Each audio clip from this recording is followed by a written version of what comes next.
Welcome to the Wizards Institute of Technology. First flight is white and blue, not a color combination recommended for beginner players, because this color combination is known for control, which typically requires an intricate knowledge of the game, its rules, and timing. The perfect example is the commander Isperia, which is a creature that controls your opponents by giving a reason not to attack you. It can be very powerful by drawing a card for each creature that attacks you. This could be 3 or 4 cards per turn, but the reality is that your opponents will avoid attacking you until they can remove your commander, and so it's likely that you will not draw any cards from your commander's ability. For 6 mana, including 4 pips of colored mana, we should be getting something with more impact and more in our control instead of only gaining a benefit when our opponents allow it. Isperia is passive and does not help implement our game plan. While it is easy to understand, it's not the right choice here, especially for beginner players. The first thing you must do is change the commander of this deck. Thankfully, there is another commander in the deck. A commander must be a legendary creature, or say in the text that it can be your commander. The colors used on the commander also determine the colors you are allowed to use in your commander deck.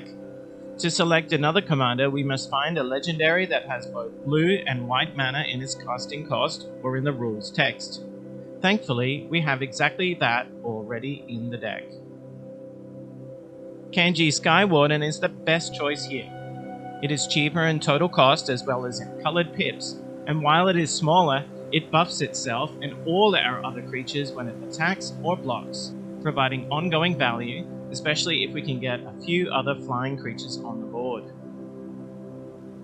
It gives our opponents reason to pause before attacking us, and because it has vigilance, it doesn't tap to attack, so we can use it to attack every turn without penalty. It's flexible, and it's going to be a better option than Isperia for our commander, so we'll put Isperia into the 99, and Kanji will step up to lead our army. Our game plan is to play flying creatures and buff them up with Anthems and Teamwork. Our opponents shouldn't be able to block them, and we can win the game through attacking. 2 cards can really help. The first one is True Conviction, which means our creatures deal damage twice. It also gives them lifelink, so they also give us life equal to the damage they do. With this card out, you will be extremely hard to defeat. Gravitational Shift will also buff all our creatures while weakening all our opponent's creatures. We must play this at the right time to not buff our opponent's flying creatures. There are some other themes in the deck. The first is forcing our opponents to attack us so that we can draw from Isperia's ability. That seems reasonable, but there are too few cards that help us to do that, and they don't synergize well with the other cards in the deck. Gideon is the most effective at this strategy, forcing an opponent to attack him with all their creatures. If he survives, he can remove one of our opponent's creatures on the following turn. This is quite a strong card that gives us some flexibility with our strategy.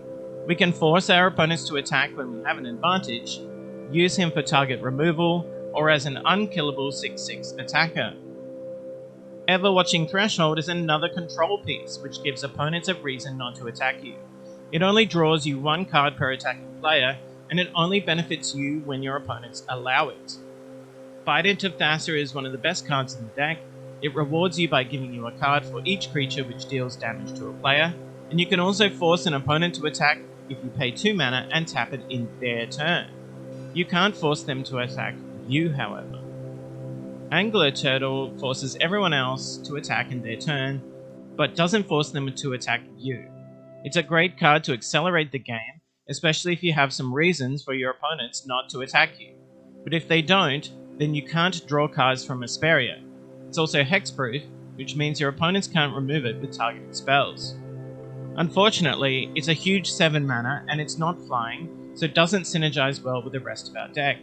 Forced Attack is an intriguing strategy that works with Isperia, but we have too few cards here. The next theme is Token Creation. Like Token Triumph, we can also create many tokens, but Token Triumph generally makes them for free. For us, creating a 1/1 token for 4 mana is not very good, and the cards that create them cost 5, 6, or 7 mana. There are a couple of options to make them for free. and Storm Herd can win us the game if we play it at the right time. With our new commander Kanji, these 1/1s will be 3/1s on attack or 1/3s on defense. It's starting to look good because it doesn't stop there. We have Anthems to make our creatures bigger. Kanji's Lieutenant and Steel Plume Marshal add to our power when we attack, potentially making a 1/1 token of 4/3 or 5/3 with our commander out. Thunderclap Wy can be flashed out in response to an opponent's attack, tipping the balance of combat in your favor, while giving an ongoing buff while it remains alive. Favorable Winds is very cheap at only 2 mana, and is an excellent card at any point in the game. Skycat Sovereign can be incredibly powerful. Imagine that we have 4 birds, Steel Plume Marshal, and our commander out. Skycat Sovereign is a 7/7, and when it attacks with our team, it becomes an 11/9. Our commander becomes a 7/5, Steel Plume Marshal becomes a 5/3, and our birds also become 5/3s. We can do more than 40 damage, and because they are flying, they're hard to block. There are some other winning cards in the deck. Sapphira can be played for only 4 white mana if we tap 4 of our creatures. Our tokens are perfect for this. Once she is out, she protects our whole army. If we play Storm Herd the following turn, we can create an indestructible flying horde that can't be stopped. All of these strategies work hand in hand with our new commander Kanji. There is a minor life gain theme in the deck. Life gain is useful as it keeps us alive until we can play our big spells for 8 or 10 mana, but it's not well supported here with only 3 main cards. Sphinx's Revelation is a powerful card if you can spend a lot of mana to play it, and a good card if we have 6 or 7 mana to cast it. Aven Gagglemaster is a great card to play after you have cast Storm Herd and created 20 flying creatures, or if you have many tokens on the battlefield. Archon of Redemption gives a nice life gain trigger for every creature we put onto our battlefield, which works well with all our other creatures. Our ramp package includes mostly artifacts that tap for mana. This is a nice package with Arcane Signet, Azorius Signet, Thought Vessel, and Talisman of Progress, which all cost 2 mana. Cartographer's Hawk could potentially get us multiple lands, but is also just as likely to give us 0. Blue is the color of card draw, and this deck really wants to draw a lot of cards. Windreader Sphinx could potentially draw as many cards if we can get it out for 7 mana, especially if our opponents are using flying creatures also. Cloud Blazer and Sphinx of Enlightenment give great value for mana, and we can use the gift of a card to negotiate with our opponents. Creatures like these, and also Skyscanner, have Enters the Battlefield triggers, also called ETBs, and can be amazing if we can get them to re-enter the battlefield again, or multiple times, especially if we can do it without recasting them. As this deck is for beginners, we don't see this theme, which is called Blink, here, but there are a couple of cards that can do the job. Aetherize is primarily a defensive card used to save you from an opponent's attack after they declare their attackers, and you draw any cards from that, from Isperia, Windreader Sphinx, or Everwatching Threshold. It can also be used to return your attacking creatures with Enter the Battlefield triggers after they do damage to an opponent. You'll have to cast them again, but the benefits can be worth it. Time Wipe is also another way we can return an ETB creature to our hand. Counters allow us to stop opponent spells that threaten our board or game plan. It is important to leave mana untapped so that we can cast them during our opponent's turn. They are best used to stop board wipes or targeted removal to keep our most important creatures alive. Combat Tricks are instant spells generally played in a combat phase. Rally of Wings can be played when we attack and are blocked by an opponent to increase the power and toughness of our blocked creatures so that they win the combat. Untapping them means that they can also defend you in your next turn. It can also be played during an opponent's turn when they attack you and your creatures are tapped. You can untap them and declare them as blockers if you play this spell after an opponent's attacks are declared. This could also win you the combat. Condemn can be used after an opponent declares an attacker against you and after you draw any cards from that trigger. Condemn and Swords to Plowshares can also be used on your own creatures to save you from defeat. Generous Gift can be used on any problem on the battlefield.